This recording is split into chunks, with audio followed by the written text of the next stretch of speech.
Good morning, students. Today we are going to start with new chapter from semester 2, that is chapter number 1, socio-religious reform. Now in this chapter we are going to start with some reforms. हम ये chapter में कुछ जो reformers हैं उनके बारे में पढ़ेंगे. So let's start.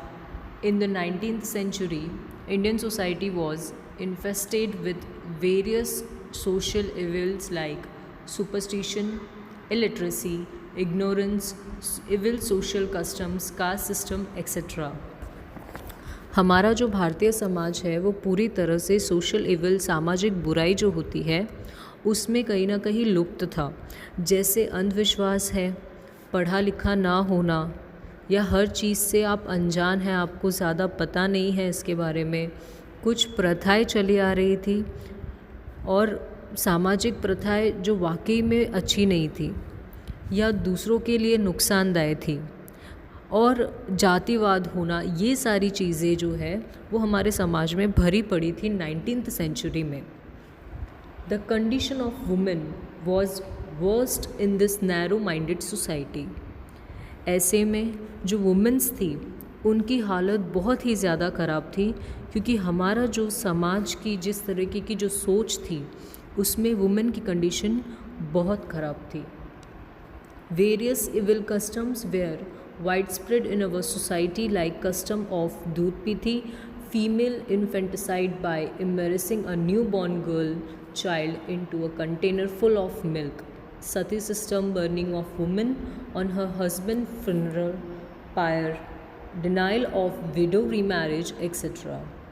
अब जो बुराई थी हमारे समाज के तौर पर, उसमें से कुछ बुराई या प्रथाएं जो होती है, जैसे कि थी दूध पीती. अब दूध पीती प्रथा क्या होती है?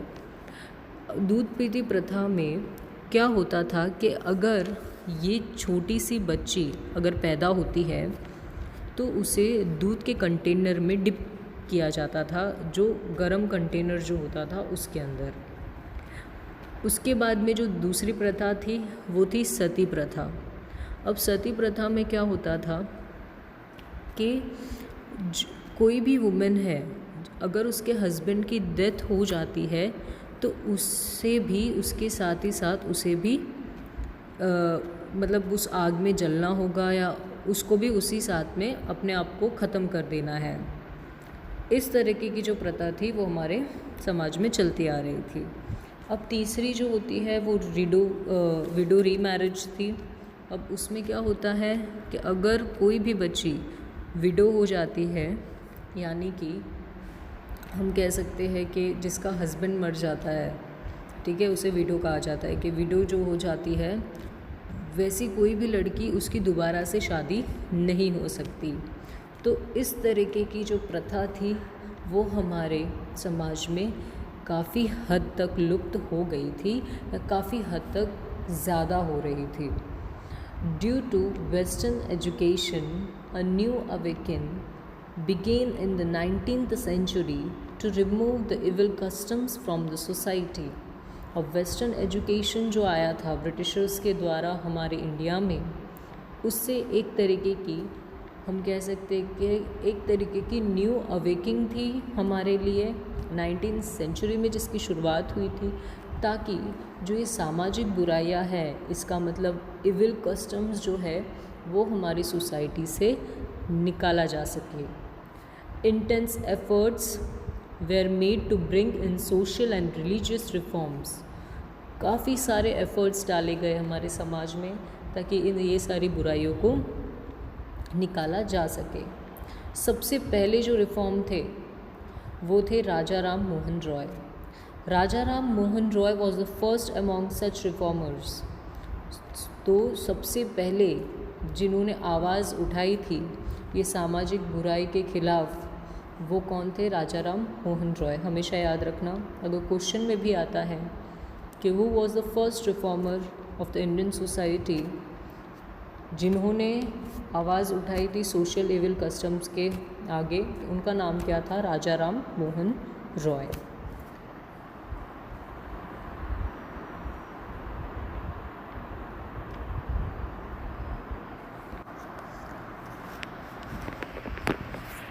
राजा Ram Mohan Roy Raja Ram Mohan Roy was born in a year 1772 century in the Hooghly district of Bengal in Radhanagar village in a Brahmin family. राजा राम मोहन रॉय जो थे उनका जन्म 1772 सेंचुरी में हुगली डिस्ट्रिक्ट में हुआ था, जो कि बंगाल में है। राधानगर गांव जो है वो हुगली डिस्ट्रिक्ट में है और उनका जन्म जो है एक ब्राह्मण फैमिली में हुआ था।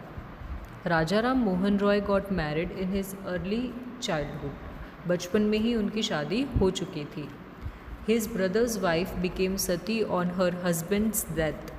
नाउ उनके जो ब्रदर थे, उनके जो भाई थे, उनकी वाइफ सती हुई थी उनके हस्बैंड के डेथ पे। This incident shock Raja Ram Mohan Roy deeply. Now ये जो इंसिडेंट हुआ था, राजा राम मोहन रॉय को डीपली शॉक हुआ था ये देखकर कि किस तरह से उनके भाभी जो है वो सती हुई है। He initiated many reforms and protested strongly against the evil customs such as child marriage, casteism, दूध पीती एक्सेट्रा। अब उन्होंने काफ़ी सारे एफ़र्ट्स डाले क्योंकि ये जो इंसिडेंट उनके सामने हुआ था ये डीपली उनको शॉक कर गया था। तो इन्होंने काफ़ी सारे एफ़र्ट्स डाले ताकि ये जो ये जो इविल कस्टम्स है, जैसे कि चाइल्ड मैरिज, कास्टिज़म, दूध पीती प्रथा जो है, इनके खिलाफ उन्होंने आवाज़ उठाई थी कि ये सारे जो इविल कस्टम है वो ख़त्म हो सके। He started Bengali newspaper namely Sambad Kaumudi in year 1821 century and also Mirat ul Akbar in Persian in the year 1822 century. इन्होंने बंगाली न्यूज़पेपर स्टार्ट किया जिसका नाम था संवाद कौमुदी, जो कि 1821 सेंचुरी में था, और मिराट उल अकबर 1822 सेंचुरी में। Brahmo Samaj was establish in the year 1828 century. अब ब्राह्मो समाज इन्होंने बनाया जो कि इस्टेब्लिश किया था इन्होंने 1828 सेंचुरी में। Raja Ram Mohan Roy establish the Hindu college in Kolkata. Raja Ram Mohan Roy जो थे उन्होंने कोलकाता में एक हिंदू कॉलेज इस्टेब्लिश किया था। He recommended many changes to British government like independence of press, freedom of speech, women's right, personal liberty, judiciary independent from executive etcetera. अब इन्होंने काफ़ी सारे चेंजेस लाए ब्रिटिश गवर्नमेंट में, जैसे कि प्रेस जो होती है उनको एक इंडिपेंडेंट वो रहे, हर एक किसी को बात करने का मौका मिले, फ्रीडम ऑफ स्पीच हो सबके पास, वुमेंस का राइट हो, पर्सनल लिबर्टी हो, जुडिशरी इंडिपेंडेंट हो एग्जीक्यूटिव से। ये सारी चीज़ों के बारे में उन्होंने चेंजेस लाए ब्रिटिश गवर्नमेंट में। अब Raja Ram Mohan Roy started movement to abolish the sati system. उन्होंने धीरे धीरे वापस से शुरुआत किया कि सती प्रथा जो है उसे ख़त्म कर दिया जाए। As a result British governor general of Bengal lord William Bentinck passed a law to abolish sati प्रथा। इनके इतने एफर्ट्स देखने के बाद जो बंगाल की जो गवर्नमेंट थी, जिनका नाम था लॉर्ड विलियम बेंटिक, उन्होंने एक लॉ पास किया ताकि सती प्रथा जो सिस्टम है, जो प्रथा है, वो ख़त्म की जा सके। This law was framed in year 1829। अब ये जो लॉ था वो फ्रेम किया गया था या लागू हुआ था 1829 सेंचुरी से। So it can be said that Raja Ram Mohan Roy laid the foundation of Indian Renaissance new awakening with regards to initiating social, religious and political reform। तो ये कहा जा सकता है कि राजा राम मोहन रॉय जो थे उन्होंने इंडियन सोसाइटी का एक न्यू तरीके से अवेकिंग किया, जैसे कि सोशल, रिलीजियस और पॉलिटिकल रिफॉर्म है उसमें। The emperor of Delhi sent Raja Ram Mohan Roy to England in year 1813 regard to his case of right to poverty. अब जो दिल्ली के एम्परर थे उन्होंने राजा राम मोहन रॉय को इंग्लैंड भेजा ताकि जो राइट टू प्रॉपर्टी है उनके रिगार्ड्स में वो वहाँ पे आगे काम कर सके। Raja Ram Mohan Roy died in Bristol in year 1833 century. Brahmo Samaj played a vital role in reforming the contemporary Hindu Samaj Brahmo Samaj tried to abolish rigid and superstitious religious belief prevalent then. अब जो ब्राह्मो समाज था उन्होंने एक बहुत ही बड़ा रोल निभाया हिंदू समाज में, ताकि जो सोशल इविल कस्टम्स है उन्हें ख़त्म किया जा सके, और जो अंधविश्वास है जो हमारे समाज में बहुत था, या सामाजिक तौर पे अंधविश्वास पहले बहुत ज़्यादा था, तो उसे भी ख़त्म किया जा सके।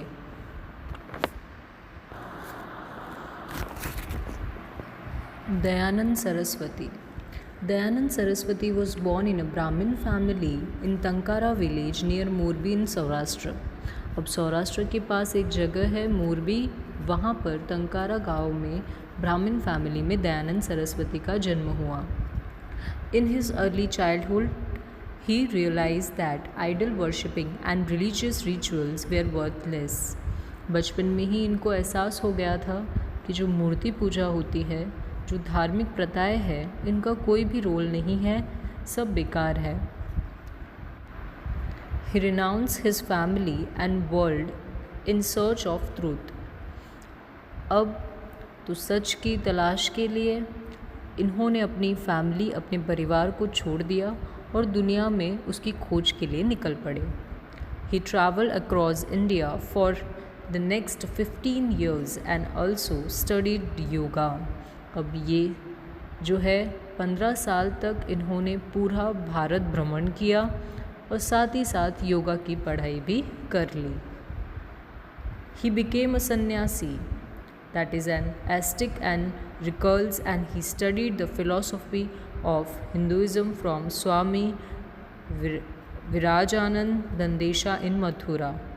अब ये सन्यासी बन गए थे, यानी कि साधु संत बन गए, और इन्होंने जो है हिंदुइज़्म के फ़िलॉसफी को पढ़ा या सीखा स्वामी विराजानंद दंदेशा से मथुरा में। स्वामी Dayanand Saraswati made an attempt to achieve national unity by advocating a classless and casteless society. इन्होंने एकता को कैसे बढ़ावा दिया कि इन्होंने कहा कि ना तो देश में क्लास सिस्टम होना चाहिए या ना ही कास्टिज़म होना चाहिए। He acquired a deep insight into the Indian culture and religion through the Vedas. जो इन्होंने या जो इनको अपनी भारतीय संस्कृति का धर्म के बारे में जो भी ज्ञान मिला, जो भी इन्होंने अध्ययन किया था, वो इनको वेदास के थ्रू इन्होंने किया था। He preached to the people to go back to the Vedas. अब इन्होंने लोगों को भी यही शिक्षा दी कि आप जो है वेदों का अध्ययन करें। Wrote a book entitled Satyarth Prakash. अब इन्होंने एक बुक लिखी थी जिसका नाम था Satyarth Prakash. He made people aware that in the Vedas there is no mention about this evil customs such as idol worship, rituals, child marriage, सती प्रथा, अनटचेबिलिटी एक्सेट्रा। लोगों को इन्होंने इस बात के लिए जागरूक किया कि ये जो वेद है इनमें कहीं पर भी ऐसा जिक्र नहीं है कि जो ये प्रथाएं हम निभाते जा रहे हैं हमारे हिंदू संस्कृति में, जैसे कि मूर्ति की पूजा है या मान्यताएं है, बच्चों की शादी है, सती प्रथा है, या जो अछूत है, ये सब अछूत वाली जो चीज़ें हैं इनका कहीं पर भी वेदों में जिक्र नहीं किया गया है। There is only one God. He preached in Hindi.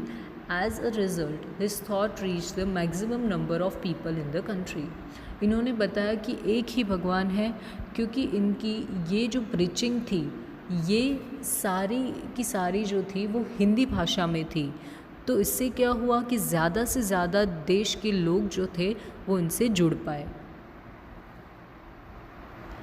Dayanand Saraswati established Arya Samaj in 1875 century, branches of which were established in Lahore, Punjab, Uttar Pradesh, Rajasthan and Gujarat.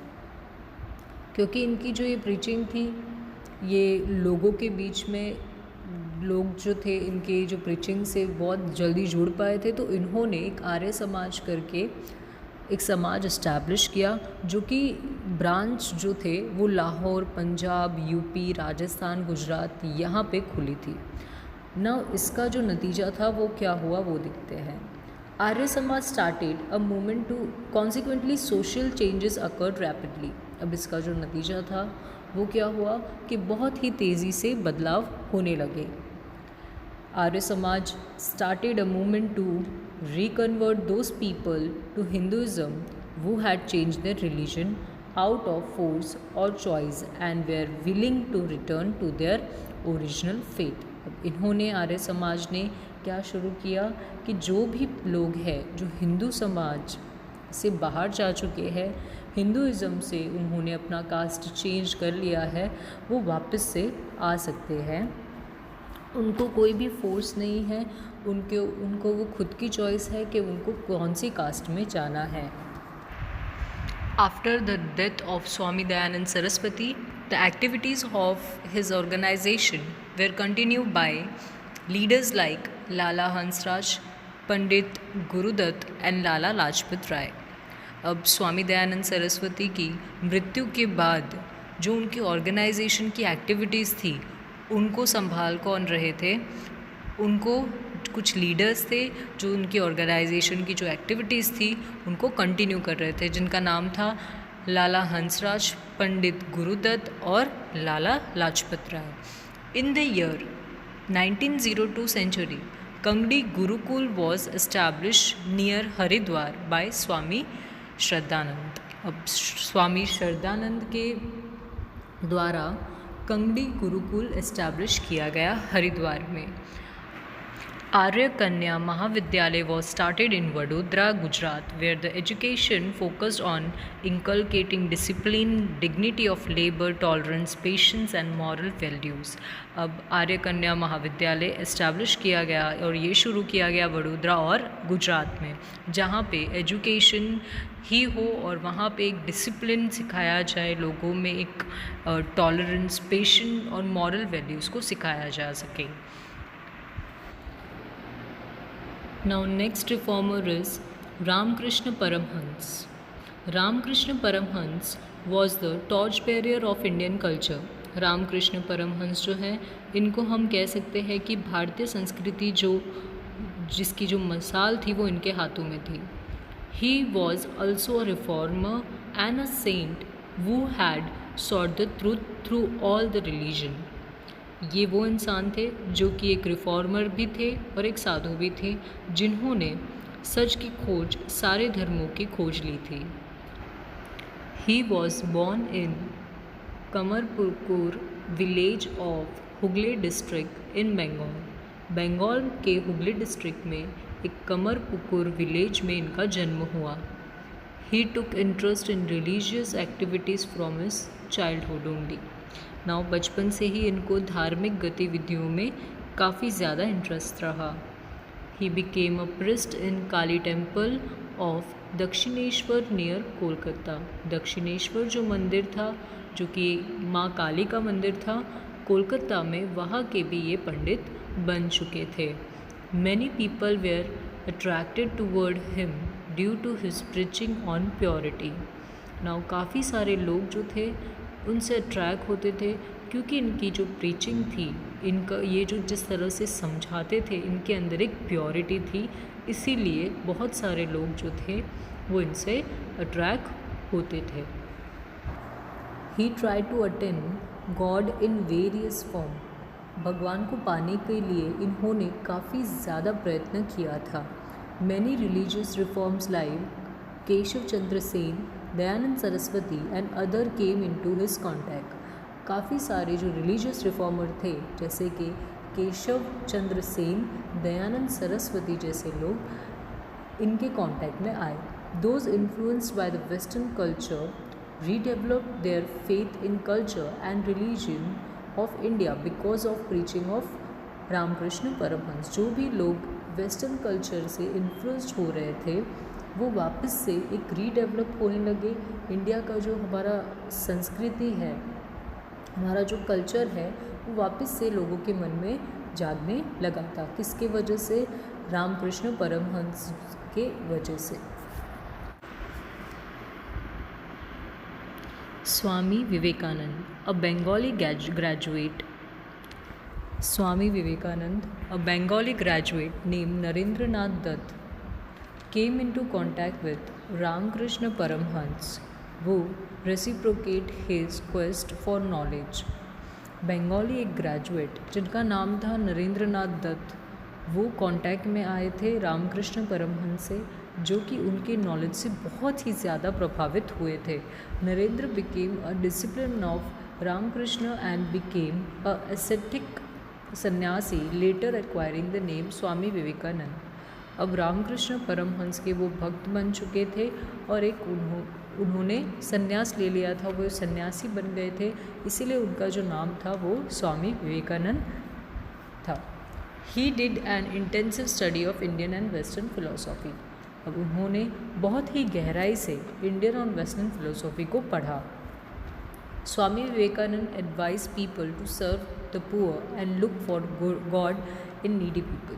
अब स्वामी विवेकानंद ने लोगों को ये एडवाइस दी कि जो पुअर, जो गरीब लोग होते हैं, उनको सर्व करो और भगवान के सामने देखो, जो लोगों के पास जिनको नीड है उन्हें दो. He imbibed pride for our rich cultural heritage and faith in a bright future in Indian youngster. उन्होंने इंडियन यंगस्टर के बीच में हमारा जो भारतीय संस्कृति है, जो हेरिटेज है और जो एक फेथ होता है, वो उनका जो फ्यूचर है उनका ब्राइट करने का सोचा. He attend the parliament of religion in Chicago in United State in year 1893 century. उन्होंने parliament of religion in Chicago attend किया था, जो कि यूनाइटेड स्टेट में हुआ था 1893 सेंचुरी में. With his influential speech he provided understanding about the Indian philosophy and culture. उनकी जो स्पीच वहाँ पे उन्होंने दी थी वो बहुत ही ज़्यादा अच्छी थी और उनको अंडरस्टैंड करने के लिए इंडियन फिलॉसफी और कल्चर की ज़रूरत थी. He propagated the Indian culture by touring various countries like United State, Europe, Egypt, China, Japan etcetera. उन्होंने इंडियन कल्चर को और भी ज़्यादा प्रोपोगेट करने के लिए काफ़ी अलग अलग देशों में वो गए. ताकि कहाँ वो गए थे? यूनाइटेड स्टेट में वो जाके आए थे, यूरोप जाकर आए थे, इजिप्ट, चाइना और Japan. He was an ardent supporter of Indian culture and devote nationalist. अब स्वामी विवेकानंद जो थे, हम ये कह सकते हैं कि भारत संस्कृति के बहुत ही ज़्यादा भारत संस्कृति को उन्होंने सपोर्ट किया था और एक बहुत बड़े देशभक्त थे. He gave the legendary slogan to Indians, rise awake and stop not still the goal is achieve. उन्होंने इंडियंस को एक लेजेंडरी स्लोगन दिया जो कि क्या था? Rise awake and stop not still the goal is achieve. इसका मतलब क्या है?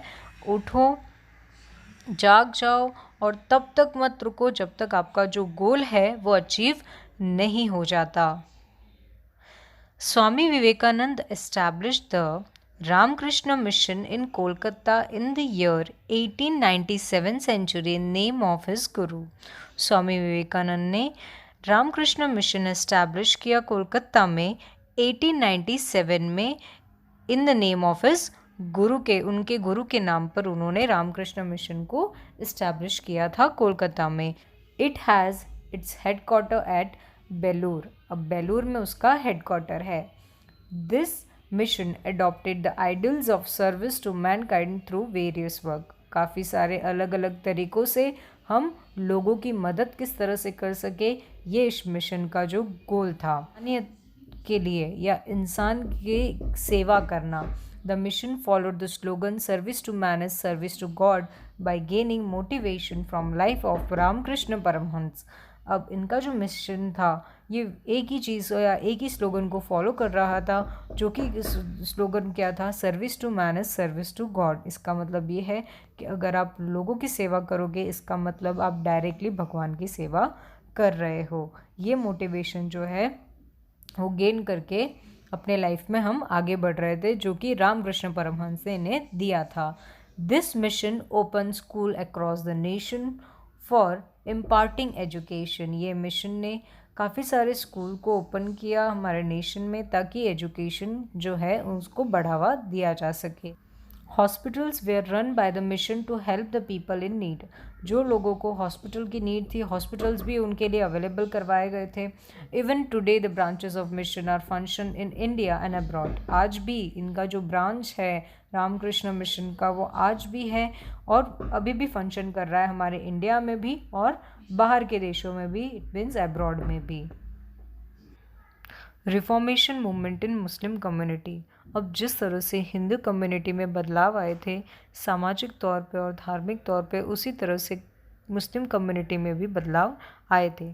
तो अभी हम देखने वाले हैं कि किस तरह से रिफॉर्मेशन मूवमेंट स्टार्ट हुआ मुस्लिम कम्युनिटी में। In the early 19th century, social and religious reforms were initiated in Muslim community under the leadership of people like Haji Saritullah from Bengal and Sir Syed Ahmad Khan from Rai Bareilly in Uttar Pradesh. Okay, so शुरुआत में 19th century के शुरुआत में social and religious reform हुए मुस्लिम communities के अंदर भी। किसके अंडर मतलब जो लीडरशिप थे उनके अंडर, जैसे कि जो सामाजिक तौर पर और जो धार्मिक तौर पर जो बदलाव किए जा रहे थे वो किसके लीडरशिप के अंडर हो रहे थे। हाजी सरीतुल्लाह जो बंगाल के थे और सर सैयद अहमद खान जो रायबरेली उत्तर प्रदेश में जो थे, इनके अंडर, इनकी लीडरशिप के अंडर पे ये सारे बदलाव हो रहे थे। They were motivated by preaching of religious leader Shah Waliullah of Delhi. अब ये किससे प्रभावित थे? ये उनके रिलीजियस लीडर जो थे शाह वलीउल्लाह जो दिल्ली के थे, उनसे ये प्रभावित हुए थे। They believed that Britishers could establish their rule in our country as Islam in India were becoming weaker and corrupted। उनका ऐसा मानना था कि जो ब्रिटिशर्स है वो इस्टेब्लिश कर रहे हैं अपना रूल हमारी कंट्री में, और इस्लाम जो है, इस्लाम मुस्लिम कम्युनिटी में जो इस्लाम होता है, इस्लाम का धर्म वो जो मानते हैं, वो एक तरीके से उनका मानना था कि वो ख़त्म हो रहा है, वीक पड़ रहा है, करप्ट हो रहा है। They started Wahabi movement in order to strengthen the Islamic religion and culture and also to make it purer. Now ने वहाबी मूवमेंट स्टार्ट किया ताकि जो इस्लामिक रिलीजन है, जो कल्चर है, उसे वो और भी मजबूत बना सके और भी पवित्र बना सके। इसलिए मतलब हम अब देख सकते हैं कि इस तरह से रिफॉर्मेशन मूवमेंट मुस्लिम कम्युनिटी में स्टार्ट हो चुका था। और सबसे पहले जो लीडरशिप के कौन से लीडर थे जिनके under social and religious reform हो रहे थे, ये याद रखना हमेशा, अगर ये क्वेश्चन में भी आता है तो Haji Shariatullah from Bengal and sir Syed Ahmad Khan from Raebareli. अगर क्वेश्चन पूछा जाता है कि Haji Shariatullah from Bengal and sir Syed Ahmad Khan from Raebareli, ये जो दोनों लीडरशिप है, ये दोनों किससे मोटिवेट हुए थे, इस तरीके का अगर क्वेश्चन आता है तो आप क्या लिखोगे कि they were motivated by the preaching of the their religious leader उस name is Shah Waliullah of Delhi. Clear. अब आगे का जो पार्ट है वो हम पार्ट 2 में कंटिन्यू करेंगे। ओके, सो पार्ट 1 में हम लोगों ने क्या क्या पढ़ा है? हम लोगों ने रिफॉर्मर्स के बारे में पढ़ा कि किस तरह से हिंदू कम्युनिटी में उन्होंने चेंजेस लाए, जो सोशल एवल कस्टम थे उनमें किस तरह से चेंजेस लाए। कुछ रिफॉर्मर्स के बारे में हम लोगों ने पढ़ा, जैसे कि सबसे पहले हम लोगों ने किसके बारे में पढ़ा था? राजा राम मोहन रॉय, और सेकेंड फिर Dayanand Saraswati, and third one Raja Ram Paramhansa, और उसके बाद में लास्ट में हम लोगों ने स्वामी विवेकानंद के बारे में पढ़ा। और उसके बाद में अभी हम लोगों ने क्या देखा? Reformation movement in Muslim community. So बस ये इतना, ये जो फर्स्ट पैराग्राफ है, यहाँ तक हमारा पार्ट 1 ख़त्म होता है, और पार्ट 2 में आगे हम यही टॉपिक से कंटिन्यू करेंगे। So I hope you clear this chapter. कोई भी डाउट हो तो जूम लेक्चर जब होगा तब उसमें पूछ सकते हो, ठीक है।